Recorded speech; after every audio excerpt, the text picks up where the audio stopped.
Novelty. This is my favorite topic.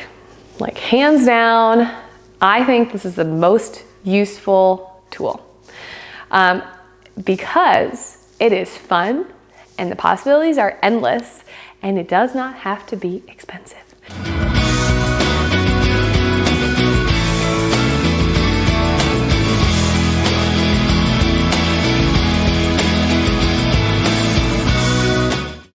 So the goal of introducing novelty is to make a new food less intimidating by serving it in a fun and interesting way. So examples of novelty are all over Instagram and Pinterest, but as long as the tools used to introduce the food are child safe, you pretty much have free reign with this. You can do games, you can do tools, you can do, gosh, like seriously endless art with your food. So what would your kid think of if you served dinner in a muffin tin? Like, don't tell them.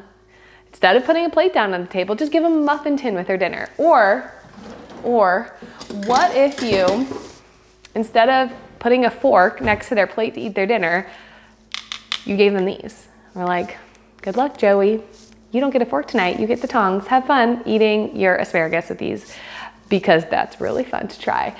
They might think you're wacky, but they probably will get a kick out of seeing you and maybe brother or sister or dad or grandma and grandpa try to eat asparagus with tongs too. And it'll make it seem really fun. But either way, it's going to inject a lot of entertainment into dinner time. So I'll stop waving this in your face. So novelty can be arranged into a few different categories. So I'm gonna go through each of those and give you some examples. And you know, just like I said, the examples are endless. So hopefully after listening to this video, it'll inspire you to go look in your kitchen and see what you have and how you can modify tonight for novelty. So food modification. This can include using a cookie cutter to change the shape. So like my handy dandy vegetable food cutters. I just love these things. I've said it before, love these things.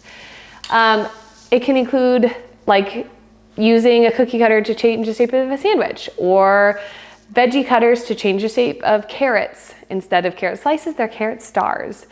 Serving sprinkles on top of yogurt, sprinkles in the form of hemp seeds, chia seeds, flax seeds, but also sprinkles in the form of actual sprinkles. Can be super fun. If your kid's not a yogurt lover, put Halloween sprinkles on their yogurt and watch them eat it and you'll be amazed. Sprinkles are magical. Using beetroot juice to color pancakes pink or make a smoothie pink if your kid's favorite color is pink. Serving peanut butter on top of the PB&J instead of inside. Like these are, again, things that don't cost anything except for the cookie cutters, but you may already have those. But they're fun ways that we can make your kid be like, huh, this is new. I kind of want to try this. Because it's fun and because it's funny, not just because it's like a food just sitting there looking all intimidating. You're kind of making it silly. So tools. The muffin tray is so useful. If you have a muffin tin, definitely use that to your disposal. Using food picks in fruits or veggies. So I have food picks right here. So using food picks like these guys.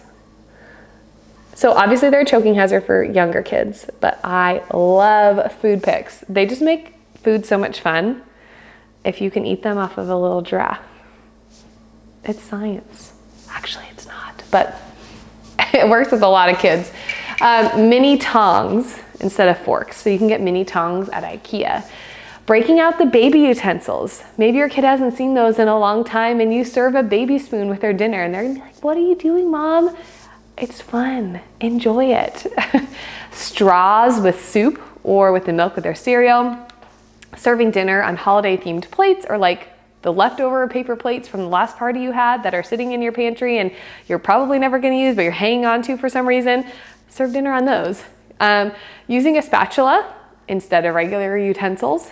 Offering snacks or dinner in like a cup instead of on a plate. You know, you really can just use what you have and just make it different from what they normally get. That's the whole idea with novelty. So those are the tools there. Now, location, we can modify location. So a floor picnic. A floor picnic is magical, especially for super grumpy days and snack time. If you need something to just switch things up, try a floor picnic. I love this idea. It's a great way to inject some fun into a family meal. Do an outside picnic, eat on the patio or on the front porch. Eating outside can really be a great way to change up the mood if you're having a grumpy day for your kids too. And then we can do activity. So bringing games and food play to the dinner table. So saying, hey, can you take a bite of your sandwich without using your hands? Your kid is gonna be like, yeah, I can. Can you ask your food, can you guess the food by smelling it before we serve it? Maybe even get like a bandana out and blindfold them and, you know, say, okay, whoever guesses the food gets to serve dinner to the family. You can play restaurant, mom and dad, mom and mom, dad and dad. You order your dinner and the kids serve it.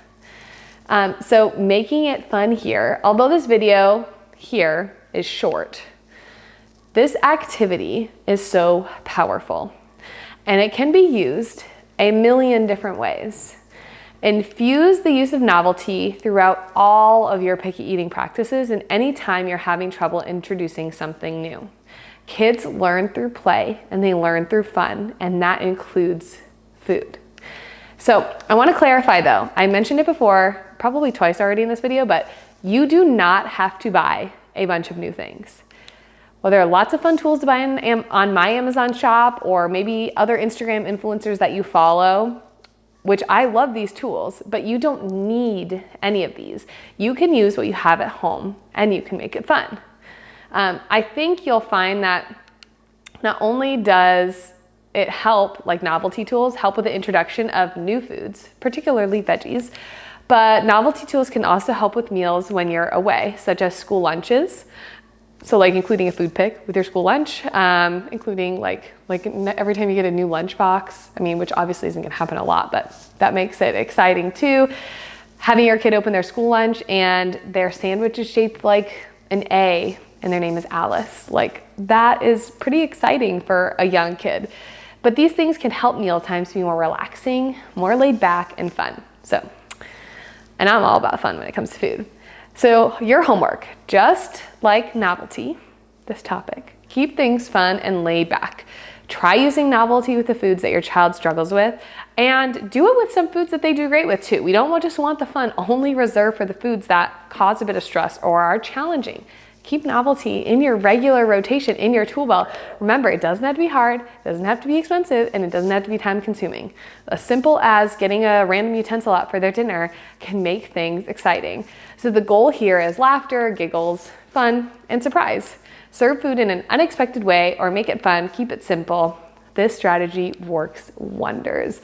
Also, if you do something super silly or super fun, tag me on Instagram at growingintuitiveeaters, growing.intuitive.eaters, so I can see and join in on your mealtime fun.